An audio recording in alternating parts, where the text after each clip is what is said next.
Hmm, Bayangin deh, kalau misalnya kita dulu mau dengerin lagu nih, tapi kita harus pakai radio. Terus kalau kita mau nonton TV sesuai acara yang kita mau, kita harus sesuai jadwal. Gak ada pilihan ribuan video. Atau buat tombol skip kalau misalnya kita dapet iklan. Dan gak ada nih algoritma yang kita kenal. Semuanya berjalan satu arah tanpa kita tahu. Dan anehnya, dulu itu cukup buat teman-teman kita atau orang tua. Nah, sekarang kita coba deh lihat buat hari ini. Kita tiap bangun tidur nih, ambil HP, langsung scroll TikTok. Terus kalau mau makan, tinggal buka YouTube, pilih yang kita mau, videonya apa yang kita nonton. Kalau mau dengerin podcast, ya udah tinggal buka Spotify. Mau hiburan, tinggal kita pilih aja yang kita mau. Nggak ada jadwal, nggak harus nunggu, nggak ada batasan. Kalau ada iklan kita skip. Semuanya serba sesuai sama kita. Dan dari situ aku kepikiran nih dan muncul satu pertanyaan. Kayak, emang media tradisional kayak radio, kayak TV juga bakal punah? Atau bahkan bakal kalah? Nah, kalau dipikir juga, jawabannya tuh bakal iya. Kenapa ya? Karena jelas banget nih perubahannya. Dulu kita menyesuaikan diri dengan media, tapi buat sekarang media nyesuaiin sama kita. Dulu kita yang nunggu, sekarang kita yang milih. Dan perubahan ini bukan cuma soal teknologi, tapi soal kebiasaan manusia. Tapi kalau kita berhenti di situ, kita terlalu menyederhanakan masalah. Karena ada asumsi yang kita anggap benar, tapi belum tentu juga benar. Misalnya, semua orang pasti suka digital. Semua orang pasti punya akses internet, dan semua orang pasti kontrol penuh soal internet dan produknya. Tapi nggak sesederhana itu. Masih banyak kok orang yang nyalain radio di mobil, bukan karena pengen punya pilihan, tapi karena mereka nggak mau ribet milih. Jadi mereka ya udah tinggal nyalain aja, terus habis itu ya udah dengerin sambil mereka nyetir. Nah, kalau masih ada yang nonton TV ya masih, karena mereka percaya dengan apa yang ditampilin. Dan ada juga justru yang capek karena terlalu banyak pilihan, jadi bingung mau nonton apa. Jadi masih banyak nih orang-orang yang masih nonton TV dan nyalain radio karena mereka ya udah tinggal stay dan dengerin atau tonton yang mereka tonton itu, nggak usah milih, udah terjadwal. Nah, tapi di sini sih menariknya menurut aku ya, digital tuh emang kuat dan sangat kuat karena dia tuh kayak ngasih kita sesuatu yang dulu nggak pernah ada, kayak kebebasan penuh buat kita milih apa yang pengen kita nikmatin juga buat hiburan. Kita bisa nonton apa aja, kapan aja, dan di mana aja, kayak di sekolah, di kampus, di MRT, atau bahkan di jalan. Dan lebih dari itu, digital itu kenal kita. Dia tahu sih apa yang kita suka, dan dia belajar dari apa yang kita tonton. Dan tanpa kita sadar, kita membentuk kebiasaan kita. Makanya kadang kita bilang, ah ini kok pas banget sih buat gua. Kayak padahal itu bukan cuma kebetulan. Kayak kayak digital tuh membuka penuh pintu untuk siapa aja. Dulu kalau mau nonton TV dan atau radio, jalannya kan panjang nih, harus lewat seleksi dulu, harus punya koneksi, harus ada izin, bla bla bla bla. Tapi kalau sekarang HP cukup buat internet, cukup HP sama internet doang, semua orang bisa jadi penyair atau penyiar, atau semua orang bisa punya jadi audiens. Dan dari situlah lahir sesuatu yang baru, konten yang lebih dekat, lebih personal juga. Tapi di balik semua kelebihan itu, ada sisi lain yang jarang dibahas. Digital itu melelahkan. Terlalu banyak pilihan yang bisa kita bikin kita bingung. Terlalu banyak konten yang semuanya terbiasa cepat dan hilang. Kita scroll terus nih, terus gara-gara kita scroll kita jadi jarang puas. Dan ada masalah lainnya sih menurut aku, tidak semua yang kita lihat itu benar, karena siapa aja bisa bicara, artinya siapa aja juga bisa salah. Nah, di titik ini nih kita mulai melihat sesuatu, bahwa media tradisional itu sebenarnya punya banyak kekuatan. Nah, bukan kekuatan soal kecepatan ya, tapi itu kayak fleksibilitas. Tapi di lain sisi lagi, seperti kepercayaan, TV tuh bisa dianggap punya standar, dan radio itu masih punya kurasi, ada proses di belakangnya, dan memberikan rasa aman bagi sebagian orang. Selain itu, media tradisional juga punya sesuatu yang sulit ditiru. Misalnya, pengalaman bersama. Misalnya kita kalau nonton TV di rumah nih, kalau kita dulu masih kecil kan kita masih sering nonton TV di rumah kan. Nah, rasa kebersamaan sama keluarga itu tuh kayak jarang banget kita dapetin buat sekarang, karena kita kadang lebih fokus buat individualisme kan, kayak nonton secara live, denger siaran langsung, momen yang dialami banyak orang di waktu yang sama. Itu sih beda rasanya menurut aku. Dan digital memang bisa kasih ulangannya, tapi nggak semua tuh bisa gantiin momen kebersamaannya itu loh, kayak momen live-nya. Karena menurutku kalau semisal lagi live tuh kan jarang-jarang ya kita bisa nonton secara live. Dan kalau misalnya ada record ulangnya pun kayak feel-nya udah beda. Terus pertanyaannya berubah, bukan lagi siapa yang kuat, tapi siapa yang bisa beradaptasi. Karena yang menarik, media tradisional itu gak diem aja, mereka tuh mulai masuk ke dunia digital. Kayak misalnya acara TV nih diupload ke YouTube, siaran langsung dijadiin podcast.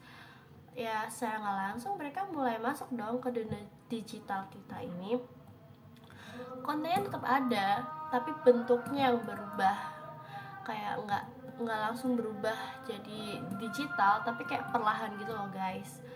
Nah, di sini tuh bukan soal siapa yang bertahan di satu sisi, tapi soal siapa yang bergerak.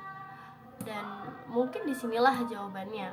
Media tradisional tidak benar-benar mati, tapi mereka cuman nggak bisa nih lagi hidup dengan cara yang lama, kayak ya mereka pakai jadwal yang terprogram atau radio yang harus sesuai jadwal mereka, baru kita request di radio baru mereka putar. Enggak guys, itu tuh kayak kaku dan bakal tertinggal gitu loh. Dan yang fleksibel itu bakal bisa bertahan. Tapi kalau kita tarik kesimpulan, ini bukan perang antara digital dan tradisional. Ini namanya pada proses perubahan, dimana media yang berhasil bukan media yang besar, tapi media yang paling lama dan yang paling cepat memahami manusia. Karena pada akhirnya nih ya, menurut aku teknologi itu akan terus berubah dan platform tuh akan datang dan pergi. Jadi ya kayak Pokemon Go aja, kayak datang terus pergi, karena mereka nggak akan stay selamanya. Tapi tetap ada sih satu hal yang menurutku sama, kayak manusia tuh selalu mencari cerita, selalu mencari hiburan, dan selalu mencari koneksi. Dan media adalah hanya cara untuk sampai ke sana. Jadi ya gimana pun kita tetap butuh media buat nyari itu semua. Dan jadi akhirnya ya kita tanya ke diri kita sendiri, kayak apakah sebenarnya kita butuh itu atau enggak. Dan sekarang kita lihat deh gambaran yang lebih utuh, kayak digital tuh bukan sepenuhnya lebih baik, tradisional juga belum sepenuhnya ketinggalan, tapi mereka tuh punya kekuatan masing-masing tahu. Ya kalau gitu, kenapa digital harus terasa lebih dominasi ya? Jawabannya ada satu hal, akses dan kebiasaan. Sekarang hampir semua orang tuh punya smartphone, kayak anak kecil, bahkan yang kayak masih bayi aja, baru kayak around 6 bulan itu udah punya gadget guys, sudah punya smartphone. Sampai yang tua banget pun udah punya smartphone sekarang.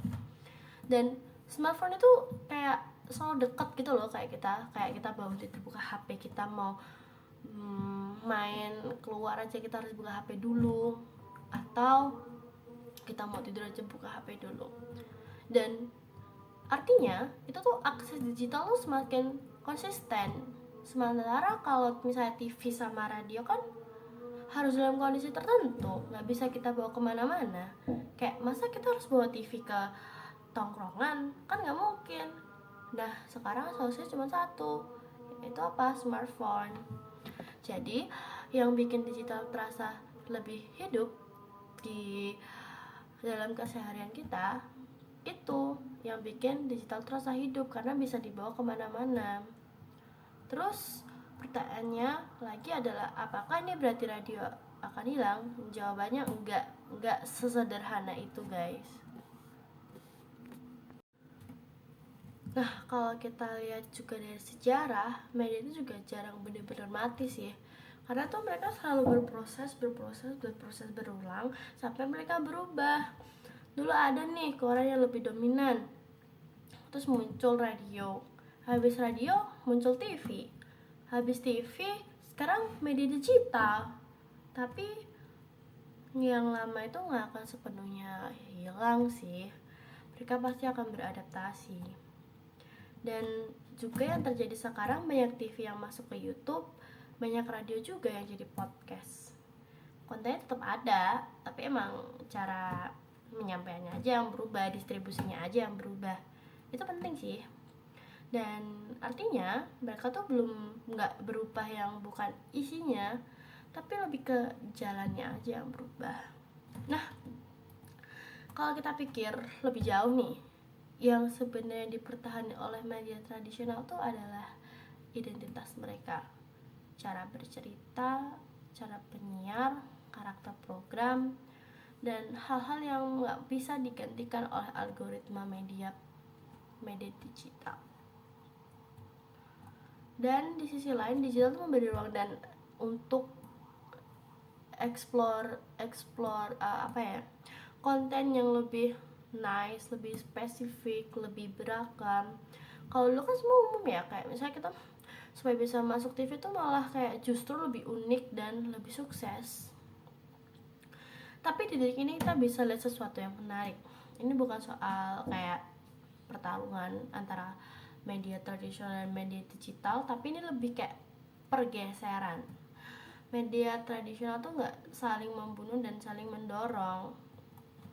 Nah karena itu pada akhirnya teknologi tuh cuman butuh soal manusia, gimana kita mencari hiburan yang menurut kita cocok sama kita, biar kita juga nggak stres kalau kita butuh hiburan. Karena nggak mungkin dong kalau misalnya kita cuman butuh hiburan di TV yang nggak bisa bawa kemana-mana.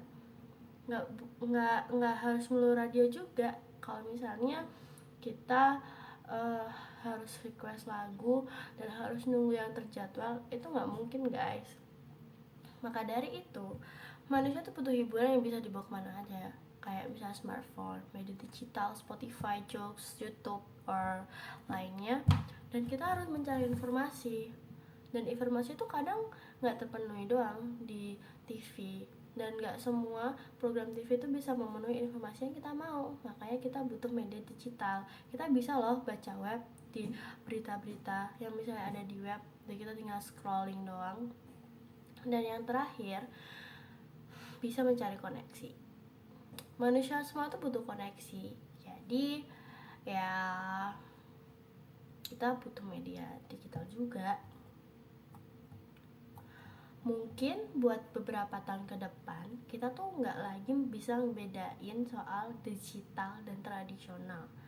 Semuanya akan dicampur, kayak TV jadi online, radio jadi streaming, konten jadi lintas platform. Dan kita sebagai pengguna tidak peduli itu dari mana. Yang kita pilih cuma satu. Apakah ini menarik? Apakah ini relevan? Atau apakah ini layak buat waktu kita? Jadi, kalau hari ini kamu sering nonton YouTube, itu wajar. Kalau kamu suka radio di perjalanan saat kamu naik mobil, ya wajar. Karena ini bukan soal benar atau salah, tapi soal kebutuhan dan kebiasaan. Apa mungkin pertanyaan lebih tepat itu bukan soal siapa sih yang bakal menang buat era sekarang, tradisional apa digital ya? Tapi siapa yang paling bisa ngertiin manusia? Karena di dunia ini semua terus berubah. Dan yang bertahan bukan yang paling kuat, tapi yang bisa menyesuaikan diri atau adaptasi. Nah, dari situ nih kita belajar satu yang sederhana. Kalau media itu bukan cuman buat terus beradaptasi, mungkin kita juga harus beradaptasi. Gimana menurut kalian? Apakah perbedaan ini cukup signifikan buat kita? Tulis di kolom komen ya guys. Oke, see you, bye bye.